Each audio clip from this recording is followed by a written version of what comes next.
ได้ความงามกินบ่ได้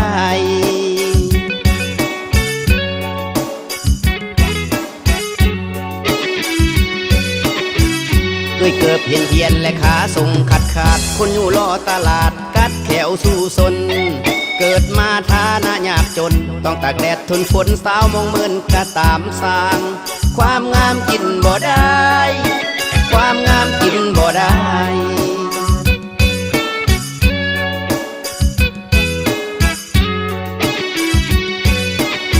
แค่อีโป้เก่าๆและเสื้อยืดสีเทาเบาอยู่รอเฮาถือเอาเป็นแฟชั่น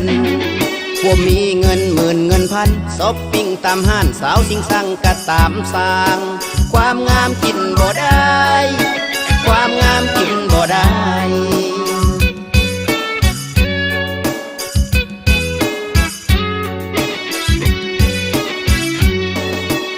โอ้สาวแม่ข้าเอ้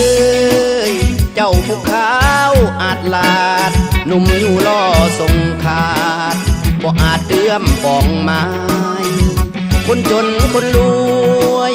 ต่างมีฮักในใจคนอยู่ล่อลูกผู้ชายอยากได้สาวมาเคียงคอง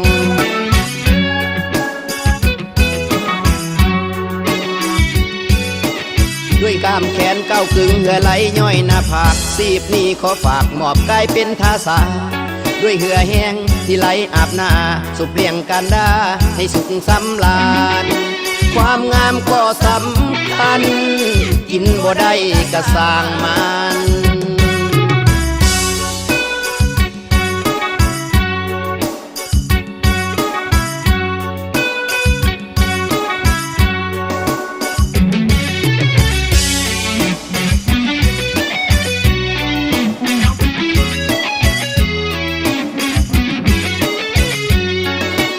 โอ้สาวแม่ข้าเอ้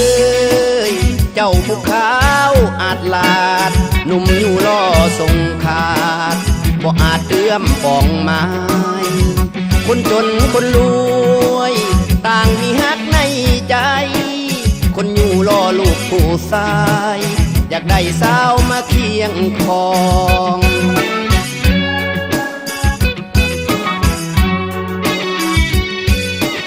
ด้วยกล้ามแขนเก้ากึ่งเหือไหลย่อยหน้าผากซีบนี้ขอฝากมอบกายเป็นทาสาด้วยเหือแห้งที่ไหลอาบหน้าสุบเลี้ยงกันดาให้สุขสำราญความงามก็สำคัญกินบ่ได้ก็สร้างมัน